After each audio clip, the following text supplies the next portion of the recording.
district. And certainly we hope that we don't see a winter event like we had last year, but we always plan for the worst, and we'll plan to react to that and hope for the best, and hopefully we all come out safe and in one piece next year into the spring season. We can turn the page on another winter season successfully.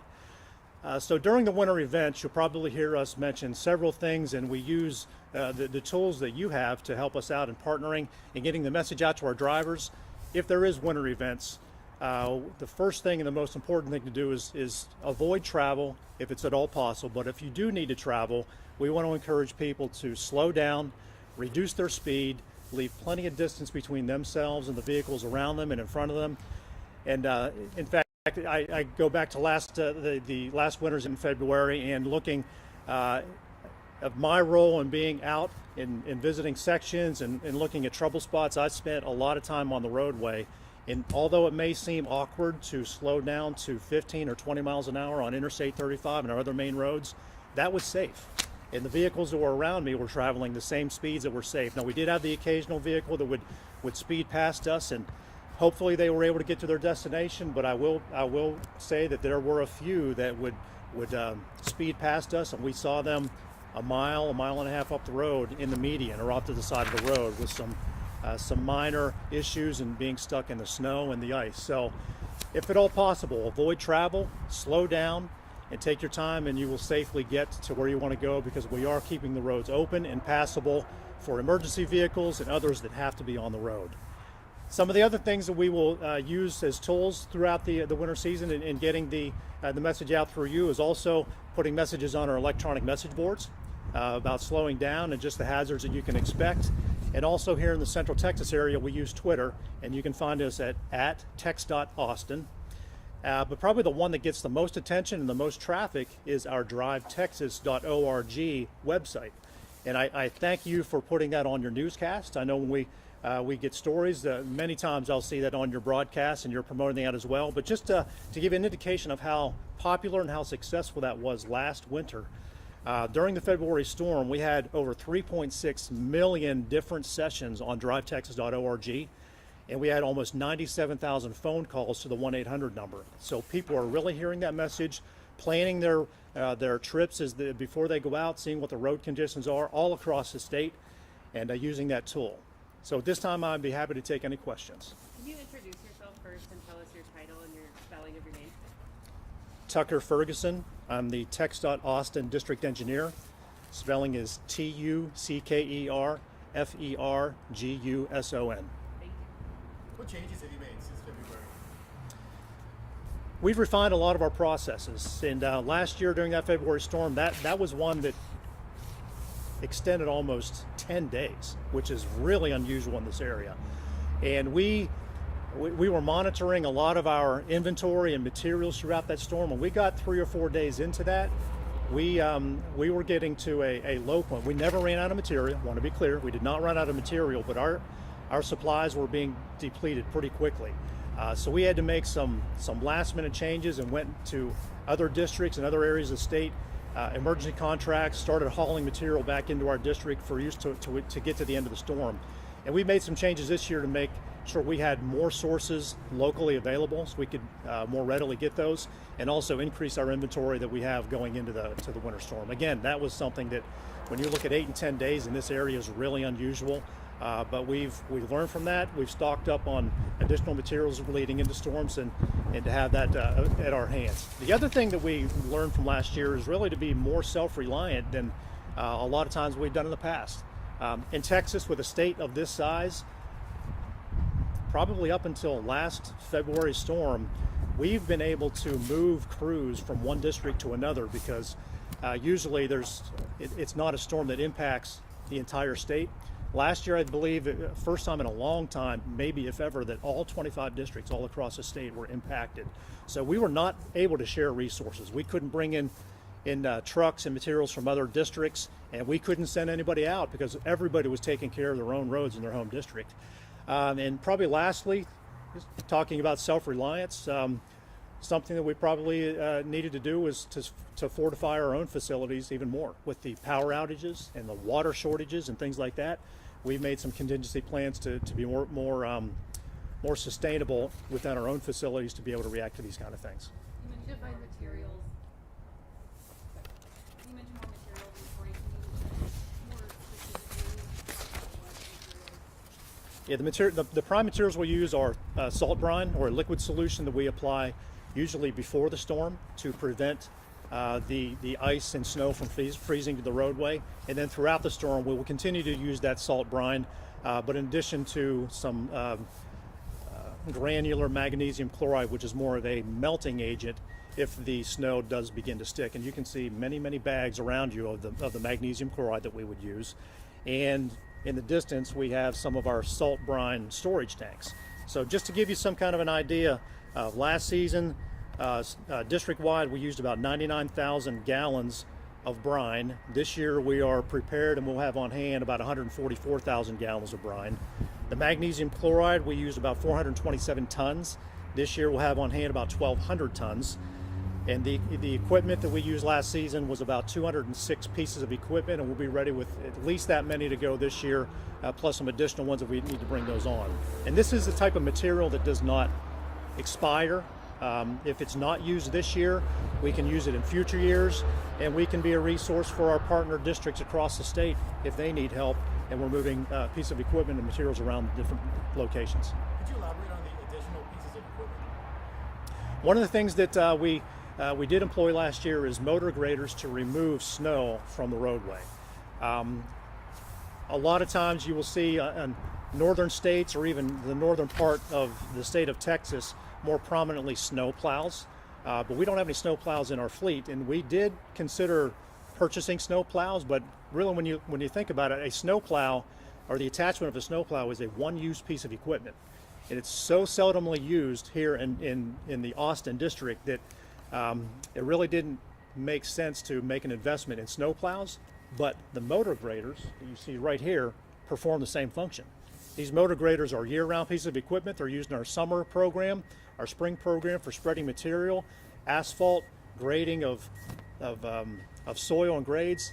Plus, they also double as great snow removal equipment. We'll have 16 of these ready to go to deploy anywhere in the district that will need them, all across our 11 counties. Last year we had about 11 or 12 of them deployed at one time or another, and we're making sure all of them in our fleet in all of our counties will be ready to go for this year. What sort of access will cities and counties and other entities have to not only the machinery resources, but the other brine and equipment? Basically, we are responsible for the state roadways. Cities and counties are responsible for the city streets. But in an event like last year, we do call upon each other to hit some hot spots. And I took several phone calls from county judges, city officials, saying that there were critical locations, hospitals, for examples, power grid and power electrical stations that needed critical access. So if those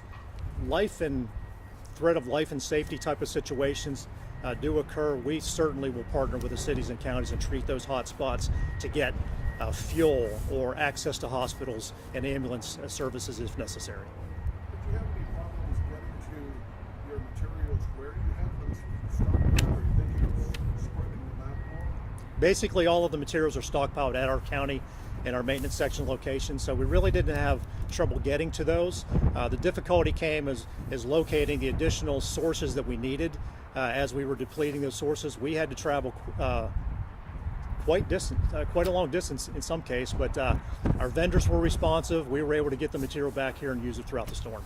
What is the corrosive effect of this material on people's cars if they should be concerned about that? The brine is a salt solution, and the magnesium chloride is also a sodium type of a solution. So there may be some corrosive type of nature, but the frequency at which we use it is so low that it shouldn't cause any major damage or long-term damage. I mean, this is not like a northern state where it's frequently 1, 2, 3 times a week where it may cause some of those corrosive issues. But I will say, after a snowstorm or after an ice storm, dirt and debris and things like that do accumulate on vehicles. So I would encourage, after the storm is over, to watch your vehicle all around, undercarriage, everything, just to make sure you get these chemicals cleaned off. Do you have to pull any of these new machinery or new resources from other TxDOT districts here in the state, or is this something that you were able to acquire through all of the equipment and the materials are within our state that we've acquired for this year. From what I remember, portions of roads and freeways were shut down. Do you feel like you're prepared to be more proactive in clearing the roads with your crews instead of shutting down? If it was a magnitude event like we had last year, we were having it. Sure. The shutting down of roads is a decision that's usually made by law enforcement. And if you picture what roadways were shut down, the majority of them, if not all of them, were the large bridges and overpasses. And obviously, we know bridges freeze first. We see the signs, and it's because the air presence on top and on the bottom, it's just cooling. But if those overpasses and bridges do get shut down, the routes were still open because we had the frontage roads and on the ground types of roadways. So no roadway was completely shut down without access to it on the frontage road system. But if those bridges do shut down, that decision would be made with law enforcement, and we would make a joint decision with them on that. With some weather models already showing winter weather in the forecast for next week, possibly on Thanksgiving Day, are y'all prepared to move crews out and get them involved? We are. We're ready right now. It seems to never fail that storms hit on holidays and weekends, so we're ready for that.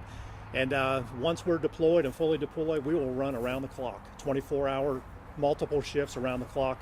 Usually give one shift, a 12 or 13-hour shift, and flip-flop back and forth. But once we start and we pre-treat and really get into the storm and our de-icing, we'll be around the clock until the event is over. What about staffing? Do you have additional staffing? We have about 206 pieces of equipment, but we had about almost 300 staff, which is over half of our entire district, in our maintenance sections and our district office to deploy. So they're spread out in all 11 of our counties and our maintenance sections, and we have enough to run all of our pieces of equipment around the clock on those dual shifts that I just mentioned. But did you hire additional staffing for this coming season? Not additional staffing, we're just filling the spots that we have. I apologize if you mentioned this. I'm curious how you came up with the number of additional materials, equipment. Did you look at other cities that experienced some storms like we had, or how did you come up with what you needed, I guess? The materials was based on what we used last year, and we wanted to multiply that to have plenty of materials on hand for this year. Again, this is material that doesn't expire, doesn't have a shelf life. We can use it in future years if we don't use it this year, and we can help out our neighboring districts if they need it. As far as the pieces of equipment goes, the 16 motor graders that I mentioned are pieces that are in our regular summertime and springtime construction and maintenance fleet. So we are just converting them over with with special snow cutting and snow removal tips on the blades that are more conducive to doing that. So I guess that's another change that we did learn from last year. They're special cutting blades and cutting and tips on the blades that we will outfit these motor graders with to make them more efficient if we do need to use them on the roadways. Before February storm, when did you normally start planning for the winter? Winter preparation is a year-round event. So once the winter ends, we typically do an after-action review on everything that happened over that winter, see what lessons we've learned and what adjustments we may need to make to contracts for materials and those types of things. But then when you get into the summer season, that's when we start ordering materials to make sure we get our inventory in. And winter is not only in the winter season, but it's almost a year-round event. So did you end up ordering more stuff for this winter as a result of February? As a result of what we learned last year, like I said, we used about 427 tons of this magnesium chloride that you see here in the bags. And this season we'll have 1,200 tons on hand all throughout the 11 counties in our district. Just to clarify, with the motor grader situation, so just last year you had 11 to 12, I understand, that were equipped with the snow tips, but this year you'll have 16 equipped.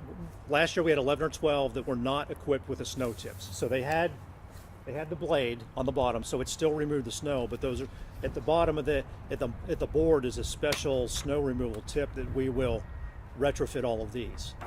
We have 16, and we have 16 in our entire fleet across the district. All of those will be prepped for winter, ready to go, maintained, and ready to be deployed if we need it for the winter season. Are you able to put a dollar amount on how much you've all spent to prepare for this year round versus February? No, I can't. I don't have that off the top of my head. Sorry, but we can get that for you.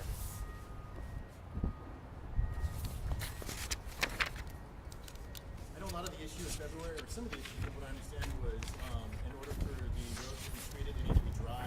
So once you had continuing snow and ice, you had to kind of cut through all that to get people back down to the road surface. Is there any way to prepare for that or remedy that moving forward? Yeah, there's a couple different cycles for snow removal, and we talked about the pre-treatment where we will spray the salt water or the brine on the roadway, and that can be done a couple of days ahead of a storm. So we're watching forecast all the time, and if we see something coming in that's going to be a few days out, and the prediction of the type of precipitation makes a difference as well. If it's coming in as an all rain event, if we pre-treat, it may not be useful because that may be washed away. But if it's going to start as freezing rain or snow or sleet, we put the pre-treatment material on the roadway, and even if that dries up a couple of days ahead of time, it's still okay because that residue is on the roadway, and you may sometimes see the white lines, the white salt lines on the roadway. What that does is prevents the snow or the sleet or the freezing rain from bonding to the pavement. As you can imagine, just like if you get it on your sidewalk, if it's not bonded, even if there's a layer of snow or ice, it can be easily scraped away with a shovel or with a broom. Once that bonds to the pavement and gets down into those voids, it's very difficult to cut it off with the plow blades or with the grader blades. And that's where we will use the granular material to melt down through that to help us break that up a little bit so we can wipe it away. So there's various stages of snow removal, of activities and preventions for the bonding, and we employ every one of those depending on the storm. All storms are different, and based on what's coming in as, we'll may change our plan going forward on how we pre-treat or post-treat. You know, people just take for granted that they're going to be up and get on the roadways and drive. But you guys kind of have to have a miracle ball to look at the future to be able to prepare ahead of time. What is your message to viewers that are just, expecting you guys to be out there the next time something like this happens and be able to drive on the roadways?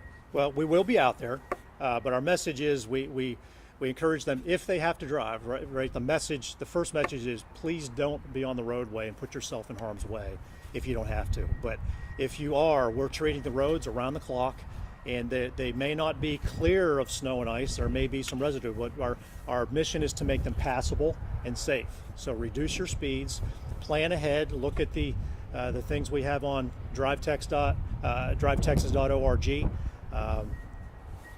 Even the Waze and Google Maps and all of those different kind of resources can provide information on where traffic is flowing, where to slow, and really try to avoid those areas.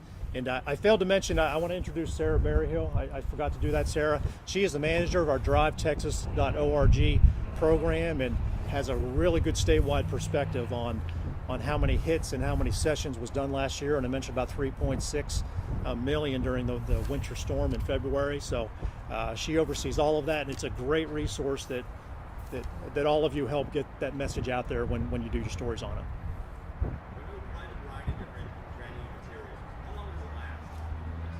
It depends. Depends on the precipitation that comes. If we get very little precipitation, it could leave a residual on there for the next storm, possibly, especially if it dries and that residual can stay. But if we do get a lot of rain or freezing rain or snow, and we're coming through with the graders and pushing that off, it would need to be reapplied throughout the storm and prior to the next storm. So it really does depend on the intensity and the amount of precipitation and the type of precipitation that we get. Actually, traffic working the material can help. It can keep the pavements a little bit warmer and work it down into the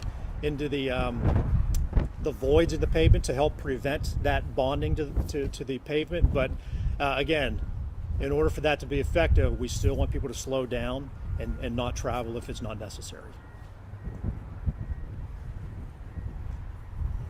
All right, we're going to give y'all an opportunity. We've got our equipment. We're actually going to let the brine truck go so y'all can get video of it actually spraying, and then we'll have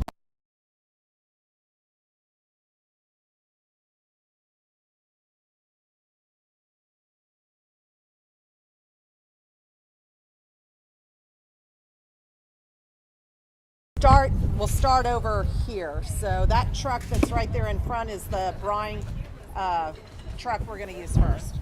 Yeah, the first one in the line.